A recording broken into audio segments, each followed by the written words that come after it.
अस्सलाम वालेकुम। आज हम बात करेंगे हसरत के 37 एपिसोड के बारे में। तो वीडियो शुरू करने से पहले हमारे चैनल को सब्सक्राइब कर लीजिए अगर अभी तक आपने नहीं किया, ताकि हमारी हर न्यू वीडियो आप तक पहुंच सके। यहाँ पर जैसे ही आसिया को पता लगता है कि उसकी बेटी चली गई है, तो वो कहती है कि बस मैं यही दुआ कर रही हूँ कि ये फ़ैसला उसके हक़ में बेहतर हो और उसे हिम्मत भी मिलती रहे। सोमिया इतनी देर में कहती है कि अम्मी मुझे बहुत ज़्यादा मुश्किल लगता है कि सनाया वहाँ पर सर्वाइव कर पाएगी, क्योंकि फबीहा बहुत ही चालाक लड़की है। कि इतनी देर में जुनैद कहते हैं कि ये तुम किस तरह की बातें कर रही हो, तुम्हें तो बल्कि अम्मी को थोड़ा सा हौसला देना चाहिए। सोमिया कहती कि जो बात ठीक है मैं तो वही कर रही हूँ। आसिया बेगम कहती कि हाँ, इस बात का अंदाज़ा तो मुझे हो गया, लेकिन बस मैं ये चाहती हूँ कि सनाया डटी रहे। कि इतनी देर में यहाँ पर फबीहा हादी के साथ खेल रहा होता है कि सनाया आती है और आकर कहती है कि मेरे बच्चों से दूर रहा करो। तुम्हें कितनी दफ़ा कहा, मेरे शोहर को तो तुमने अपने बातों में करके ले लिया है, लेकिन मेरे बच्चों को मैं ये सब कुछ बर्दाश्त नहीं करूँगी। फबीहा कहती है कि बच्चे मेरे साथ अटैच है और वो मुझसे मोहब्बत करते हैं, इसीलिए मैं उनके साथ टाइम स्पेंड कर लेती हूँ। कि इतनी देर में वहाँ पर अरम भी आ जाता है। सनाया कहती है कि इसे अपनी ज़ुबान में समझा दो कि मेरे बच्चों से और मेरे घर से दूर रहे। अरम कहता है कि तुम ये ना भूलो ये घर मेरा भी है।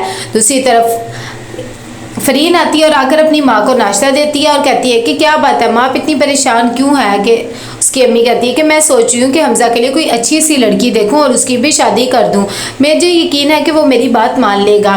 ये बात जैसी फरीन सुनती है तो कहती है कि पता नहीं वो फबीहा की जगह कभी किसी और को दे भी सकेगा कि नहीं। दूसरी तरफ यहाँ पर हादिया आती है फबीहा के पास और आकर कहती है कि देखा, अपनी हैसियत देख ली है ना, अब देखना तुम्हारे साथ क्या होगा। फबीहा कहती है कि मैं खामोश हूँ तो इसका ये हरगिज़ मतलब नहीं है कि मैं कुछ कर नहीं सकती, ये ना हो कि मैं तुम्हें भी इस घर से निकलवा के रख दूँ। हादिया कहती कि ये तुम्हारी भूल है, अब सनाया भाभी आ गई है, देखना वो खुद ही तुमसे बदला ले लेंगी, मुझे तो कुछ करना ही नहीं पड़ेगा। कि इतनी देर में सनाया यहाँ पर अपने बच्चों को खाना खिला रही होती है और हरीम को कहती है कि बस जल्दी से खाना फिनिश कर लो। के टेबल पे फबीहा भी आ जाती है। जैसे ही फबीहा आती है सनाया उठकर जाने लगती है और अपने बच्चों को भी लेकर जाती है। कहती है कि इस टेबल पे या तो मैं रहूँगी या फबीहा। तो फबीहा कहती है कि मैं ही यहाँ से चली जाती हूँ। जब ये चीज़ अरहम देखता है तो वो भी खाना नहीं खाता और खाना ऐसे ही छोड़कर फबीहा के पीछे उठकर चला जाता है। हादिया कहती है कि भाभी आपने बिल्कुल ठीक कहा है, फबीहा को उसकी जगह दिखाने का यही वक्त था और ये अपने आप को क्या समझती है, मैं इन सब में आपके साथ ही हूँ। जब ये बात सनाया सुनती है तो वो खामोश हो जाती है, लेकिन उसकी थोड़ी सी हिम्मत भी बन जाती है। अरहम यहाँ पर खाना लेकर आता है सनाया के लिए और उसे कहता है कि अभी थोड़ा सा तुम टाइम दे दो, वो थोड़ी सी मुश्किल वक्त में इसीलिए तुम्हारे साथ ये सब कुछ कर रही है। फबीहा कहती है कि मुझे पता है, लेकिन अगर उन्हें आपसे मोहब्बत है तो मेरे ख्याल से उन्हें मुझे बर्दाश्त कर लेना चाहिए। मैं नहीं चाहती हूँ कि इस घर में कोई भी चिक चिक हो, ये सब कुछ हादिया की वजह से हो रहा है। यहाँ पर सनाया आती है, अपनी अलमारी में देखती है फबीहा के कपड़े तो निकाल कर बाहर फेंकती है। कि वहाँ पर अरहम आ जाता है और कहता है कि ये सब कुछ क्या कर रही हो।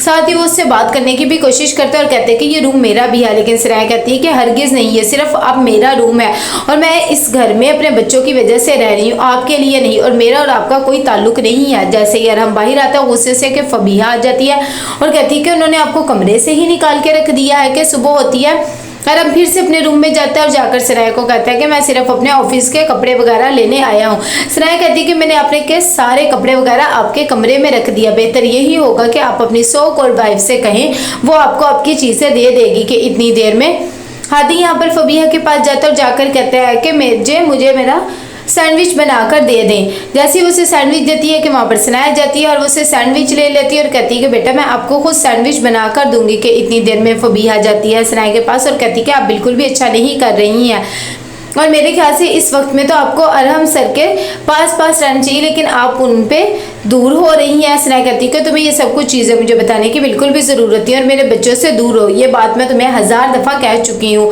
कि थोड़ी देर में वहाँ पर अरहम भी आ जाता है। वो फबीहा से कहता है कि मेरी टाई कहाँ पर है और साथ ही अपने बेटे से कहता है कि आपने नाश्ता नहीं किया। कितनी देर में फबीहा सनाया को दिखाने के लिए कहती है कि मैं आपको खुद ही टाई बांध देती हूँ और उसके साथ चली जाती है। सनाया खैर खामोश रहती है। यहाँ पर हादी गुस्से से कमरे में आ जाता है। हरीम उसे देखती है तो कहती है कि क्या बात है। कि इतनी देर में वहाँ पर सनाया सैंडविच बनाकर आ जाती है और कहती है कि लगता है मेरा बेटा मुझसे बहुत ज़्यादा गुस्सा है, अब मम्मा क्या करें मुझे बता दो। लेकिन हादी कहता है कि मैंने सैंडविच नहीं खाना, गुस्से से चला जाता है। सुबह सुबह यहाँ पर हमजा आ जाता है और आकर फरीन को कहता है कि मैं ऑफिस जा रहा था, तुम्हें भी साथ ही लेकर जाता हूँ। फरीन कहती है कि मैं तो अभी तैयार भी नहीं हुई, अम्मा को नाश्ता देना है, चलो ऐसे करो तुम यहाँ पर बैठ जाओ, मैं बस 10 मिनट में तैयार होकर आती हूँ। जैसे ही वो अंदर जाता है उसे वही वक्त याद आता है कि जब फबिहा इस घर में होती थी और उसके साथ छेड़छाड़ करती रहती थी। कि इतनी देर में शहीन बेगम भी आ जाती है। वो हमजा को वहाँ पर देख कर कहती है कि खैर तो है, आज तुम सुबह सुबह यहाँ पर आ गए, सब ठीक तो है ना। हमजा कहता है कि हाँ सब ठीक है, मैं ऑफिस जा रहा था तो सोचा फरीन को भी साथ लेकर ही चला जाऊँ, बस में भी उसे खबर नहीं होना पड़ेगा और उसके कुछ पैसे भी बच जाएंगे। कितनी देर में फरीन भी आ जाती है और कहती है कि माँ मैंने आपका नाश्ता लगा दिया है और अब मैं हमजा के साथ ऑफिस जा रही हूँ। तो वो कहती है कि चलो ठीक है तुम जाओ। यहाँ पर जब दिया खाने के लिए बैठी होती है, अरहम आता है और उसे कहता है कि तुम कब जाने लगी हो अपने घर में। कि इतनी देर में फबिहा भी आ जाती है।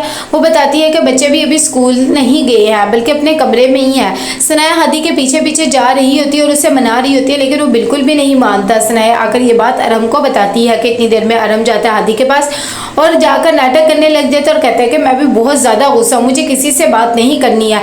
हादी जब अपने बाप को ऐसे देखते तो कहता है कि मैं तो सिर्फ इसलिए गुस्सा हूँ क्योंकि मामा ने मुझे फबिहा आंटी के हाथ का सैंडविच खाने नहीं दिया है, लेकिन आप क्यों गुस्सा हैं। अरहम कहता है कि बस ठीक है, मेरे बेटे का गुस्सा खत्म हो गया तो मेरा भी हो जाएगा और आप टेंशन ना ले, आपका टाइम थोड़ा था इसी वजह से मम्मा बस डांट रही थी। कि इतनी देर में यहाँ पर फबिहा हादिया के कपड़े पैक कर रही होती है। हादिया जब ये देखती है तो कहती है ये सब कुछ क्या कर रही हो। फबिहा कहती है कि तुम्हें पता नहीं तुम्हारे भाई ने क्या कहा है। हादिया कहती है कि मैं इस घर से कहीं भी नहीं जाऊंगी, ये मेरी माँ का घर है और तुम होती कौन हो मुझे यहाँ से निकालने वाली। फबिहा कहती है कि आपकी माँ तो अब यहाँ पर रही नहीं है और ये अच्छा ही होगा कि आप चली जाए, इससे पहले कि आपका भाई आपको हाथ छोड़कर इस घर से निकाल कर आए। यहाँ पर सना अपनी माँ को कॉल करती है और कहती है कि मेरे लिए उस घर में रहना बहुत ज़्यादा मुश्किल हो गया है, लेकिन मैं सिर्फ अपने बच्चों की वजह से रह रही हूँ। इतनी देर में आसिया भी अपनी बेटी को समझाती है और कहती है कि मेरे ख्याल से तुम्हें अरहम को माफ़ कर देना चाहिए और अपनी शादीशुदा ज़िंदगी को एक और मौका देना चाहिए। तो कैसा लगा आपको एपिसोड, लाइक शेयर करके लाजिम देगा। अल्लाह हाफिज़।